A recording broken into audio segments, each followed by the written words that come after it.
आज के टाइम में ना सिर्फ भारत बल्कि इसके अलावा दुनिया के बड़े से बड़ा देश जैसा कि अमेरिका, चाइना, यूरोप सब के सब एक चीज के पीछे पड़े हुए हैं, वो है Release of DeepSeek AI from a Chinese company should be a wake-up call for our industries that we need to be laser focused on. If the Chinese company has built this AI model the way it says it has, then it is a big moment for China. DeepSeek. DeepSeek. DeepSeek. Let's talk about DeepSeek. DeepSeek. The DeepSeek it's super impressive. It's a battle to control the future. And it has emerged as a real player in the AI arms race. It's called DeepSeek.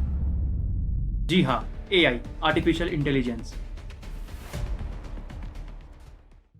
नमस्कार दोस्तों, मैं आप सबका स्वागत करता हूँ हमारे आर्यन गौरव की इस मेन चैनल पे। और आज का हमारा टॉपिक जो होने जा रहा है, बहुत ही इंपॉर्टेंट टॉपिक होने जा रहा है, वो है डीप सीक AI। पर सोचने वाली बात है कि ये डीप सीक AI इतना हाईलाइट क्यों हो रहा है, इतना ज्यादा न्यूज में क्यों चर्चा का विषय बना हुआ है। आज से पहले भी ऐसे न जाने कितने सारे AI मार्केट में आ रखे हैं, जैसे कि जेमिनी, गूगल AI, मेटा का AI, माइक्रोसॉफ्ट का AI, open AI, chat GPT जैसे न जाने ऐसे कितने सारे AI ऑलरेडी मार्केट में एग्जिस्ट कर रहे हैं। पर इन सब के बावजूद डीप सीक ने ऐसा क्या करा है और ऐसा क्या खासियत है डीप सीक का जो मार्केट में इतना ज्यादा हलचल का विषय बना हुआ है। तो आइए अपने वीडियो को शुरू करते हैं और जानने की कोशिश करते हैं हर एक चीज डीप सीक के बारे में। कोई भी AI मॉडल बनाने के लिए या कोई भी AI मॉडल ट्रेन करने के लिए हमें जरूरत पड़ती है बहुत सारे जीपीयूज की और ऐसे ना जाने बहुत सारी चीजों के लिए, जिसमें आज के टाइम पे वर्ल्ड वाइड एनवीडिया का मोनोपोली चला जा रहा है, जिसमें कि एनवीडिया का इंफ्रा सबसे बेस्ट माना जा रहा है आज के टाइम पे through out the world.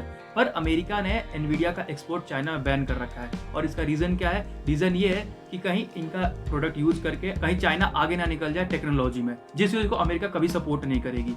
But twist ये है कि जो चाइनीज कंपनी है जिसने कि डीप सीक बनाया है, उसके फाउंडर लियांग वेनफांग ने बताया कि डीप सीक जो है उनका बस एक साइड प्रोजेक्ट था जिसने पूरी दुनिया में इतनी हलचल मचाई है और ये मात्र $5 मिलियन के एक्सपेंस में बनकर तैयार हुआ है। वहीं आज के टाइम पे बाकी सारे जो भी AI है वो अपने मॉडल को ट्रेन करने के लिए ऐसे कितने $बिलियन अमाउंट खर्च कर चुके हैं। तो एक सबसे बड़ा मुद्दा ये भी है इसको चर्चा का विषय बनाने का कि इतने कम अमाउंट में और एक साइड प्रोजेक्ट होते हुए भी इतना अच्छे तरीके से किसी मॉडल को ट्रेन करके और इस लेवल पर कैसे बनाया जा सकता है। साथ ही डीप सीक ने सारे चीजों को ओपन सोर्स कर दिया है ताकि कोई भी व्यक्ति एज पर देयर नीड उसे कस्टमाइज करके और अपने नीड के अकॉर्डिंग उसे यूज में ला सकता है, मॉडिफाई कर सकता है। एंड ये बिल्कुल ही फ्री है। तो ये भी एक बहुत बड़ी चीज है अपने कस्टमर को प्रोवाइड करने के लिए, ताकि वो इस चीज को अच्छे तरीके से और नेक्स्ट लेवल पे ले जाके यूज कर सकते हैं उसे। अब थोड़ा सा हम इस AI के बारे में और जानते हैं और डीप सीक को और थोड़ा अच्छे तरीके से जानने की कोशिश करते हैं। तो ये एक ऑफिशियल डॉक्यूमेंट है जिसमें लिखा हुआ है कि R1 मॉडल बाकी सारे AI मॉडल जैसे कि चैट जीपीटी, जेमिनी और भी जो लार्ज लैंग्वेज मॉडल हैं उनसे काफी अलग है, because it uses reinforcement learning. But wait, what is reinforcement learning? क्या आपने कभी किसी डॉग को ट्रेन किया है या फिर ट्रेन होते हुए देखा है? जब हम किसी डॉग को ट्रेन करते हैं तो जो हम उससे करवाना चाहते हैं, जब वो वही चीज कर देता है, we reward the dog with some sort of snacks. And इससे डॉग समझ जाता है कि उसको ऐसा ही करना है कि उसको स्नैक्स मिलते रहें। एंड फिर वो उस स्नैक्स को मैक्सिमाइज करने का ट्राई करता है, मतलब वो ट्राई करता है कि वो बार बार सही चीज परफॉर्म करे। अब यहाँ पर एजेंट है हमारा AI। अगर AI हमें सही आंसर्स देता है तो we reward the AI, otherwise we punish it. इससे AI समझ जाता है कि इनको क्या आंसर करना है और कैसे आंसर करना है। This is how AI can be train using reinforcement learning. और ये जो टेक्निक है रीइंफोर्समेंट लर्निंग की, ये नेचर से ही आती है। Just like you train dogs और जू में जैसे एनिमल्स को ट्रेन किया जाता है, जब वो सही काम करते हैं उनको रिवॉर्ड दिया जाता है, इसी तरीके से AI को भी ट्रेन किया जाता है। इनका कहना है कि DeepSeek R10 मॉडल इन्होंने सिर्फ रीइंफोर्समेंट लर्निंग का यूज करके ट्रेन किया था without any supervised data. But wait, what is supervised data? ये वो डेटा है जिससे चैट जीपीटी जैसे AI मॉडल्स ट्रेन किए गए हैं। यहाँ पर हम डेटा और क्वेश्चंस तो देते ही हैं, बट साथ साथ आंसर्स भी देते हैं। एंड AI अपने आंसर्स को गिवन आंसर से मैच करता है। इन केस अगर AI का आंसर गिवन आंसर से अलग है तो वो उसको एनालाइज करता है। ऐसे over the period of time AI model की लर्निंग होती है। But in case of R10 model इसको ये आंसर्स प्रोवाइड नहीं किए गए। इसने जो भी आंसर सर्च किए हैं वो खुद से ही सर्च किए हैं। And this is the example where AI can learn without human help. But ये तो हो गई R10 की बात। अब R1 मॉडल जो कि रिसेंट मॉडल है, इसने तबाही मचाई हुई है एकदम। How is it different? Actually R10 बहुत ही फ्रेंडली आंसर्स नहीं देता था। कई बार इसके आंसर्स को रीड करने में डिफिकल्टी होती थी एंड कई बार ये लैंग्वेज में भी कंफ्यूज हो जाता था। इसीलिए DeepSeek R1 लाया गया। अब इसमें एक हाइब्रिड अप्रोच फॉलो की गई। इनिशियल स्टेज में AI को बहुत ही हाई क्वालिटी डेटा प्रोवाइड किया गया जो भी हुआ उसका supervise data, and afterwards reinforcement learning के भरोसे छोड़ दिया गया।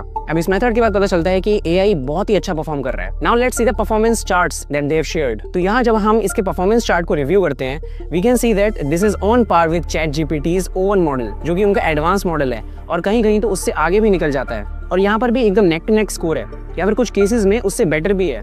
और keep this in mind, this is completely open source, and maths में तो भाई ये लोग अलग ही लेवल पे हैं। एंड उसके बाद आता है एआई के लिए सबसे hard test, humanity's last exam. अब यहाँ तो GPT मॉडल्स और क्लॉड की भी हालत बहुत ही खराब है, बट यहाँ पे भी अगर हम देखें तो DeepSeek R1 लीड कर रहा है, again saying it's an open source model developed using just $5 million।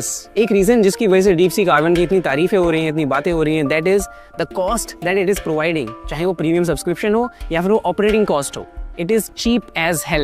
DeepSeek uses $2.19 per million output tokens, whereas OpenAI O1 uses approx $60 for the same. So it is 27 times cheaper. Can you imagine? Just look at the innovation that these developers has done. वो भी as a side project.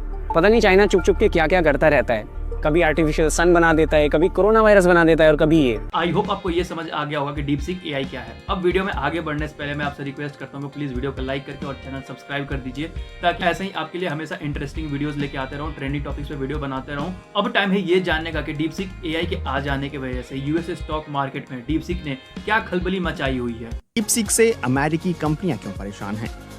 DeepSeek ने कथित तौर पर अपनी अमेरिकी प्रतिद्वंदी कंपनियों की तुलना में बेहद कम, यानी कुछ लाख डॉलर में से तैयार किया है। ये कामयाबी अमेरिका के AI दबदबे के भविष्य पर सवाल खड़ा करती है। ऐसा माना जा रहा है कि कंपनी के कम लागत का होने की वजह से 27 जनवरी को अमेरिका के वॉल स्ट्रीट में उथल-पुथल मच गई। टेक कंपनियों से भरे हुए अमेरिकी स्टॉक एक्सचेंज नैस्डैक में 3% की गिरावट देखने को मिली। इसका सबसे बुरा असर अमेरिकी कंपनी एनवीडिया पर पड़ा, जो ताकतवर चिप्स बनाती है और AI में उसका इस्तेमाल होता है। 27 जनवरी को इस कंपनी ने तकरीबन $600 अरब की अपनी मार्केट वैल्यू को गंवा दिया। ये अमेरिका के इतिहास में किसी कंपनी में एक दिन में आई सबसे बड़ी गिरावट है। फोर्ब्स के मुताबिक मार्केट वैल्यू के लिहाज से एनवीडिया दुनिया की सबसे ज्यादा वैल्यू वाली कंपनी रही है, लेकिन सोमवार को ये एप्पल और माइक्रोसॉफ्ट के बाद तीसरे नंबर पर आ गई, क्योंकि इसकी मार्केट वैल्यू $3.5 ट्रिलियन से घटकर 2.9 ट्रिलियन रह गई। एनवीडिया की माइक्रोचिप्स की तुलना में DeepSeek कम एडवांस्ड सेमीकंडक्टर माइक्रोचिप्स का इस्तेमाल करता है। इसकी कामयाबी ने उस विश्वास को भी कमजोर किया है जिसमें माना जाता है कि एडवांस्ड AI के लिए ज्यादा बजट और अच्छी तकनीक वाली चिप्स की जरूरत होती है। अगर आप वीडियो के इस पॉइंट तक पहुंच गए तो आई होप आपके सारे डाउट्स क्लियर हो चुके हैं एंड सब चीज साफ हो चुका है आपके सामने। वीडियो खत्म करने से पहले मेरे मन में एक सवाल है जो मैं आप सभी से पूछना चाहता हूँ। चाइना के पास DeepSeek AI आ गया, यूएस के पास OpenAI है, गूगल AI है, जेमिनाई है, यूरो के पास भी अपना कुछ ना कुछ है, but what about India? India के पास क्या है?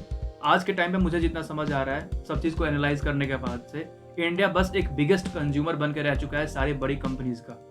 यहाँ पे बड़े बड़े कंपनीज आती हैं और हम उनके सबसे बिगेस्ट कंज्यूमर बन के रह गए हैं। ना कि हमारे पास अपना खुद का कुछ है, ना हम कुछ अपने लेवल पर आगे बढ़ने की कोशिश कर रहे हैं। वो अलग बात है कि इस बार गवर्नमेंट ने एक स्टेप लिया है एंड बजट अलॉट करा है हमारे AI फील्ड के लिए भी, टेक्नोलॉजी में और आगे बूस्ट अप करने के लिए। पर ये कितना सक्सेसफुल होगा और कितना होगा ये 2026 तक ही पता लग पाएगा या आने वाले टाइम में पता लग पाएगा। तो ये मेरे मन की सवाल थी। अगर आपके पास आंसर है इसका तो प्लीज़ कमेंट बॉक्स में दीजिए एंड वीडियो को लाइक करके चैनल सब्सक्राइब करिए। मैं आपको मिलता हूँ बहुत ही जल्द एक और नए इंटरेस्टिंग टॉपिक के साथ। तो चलिए bye bye guys, see you soon.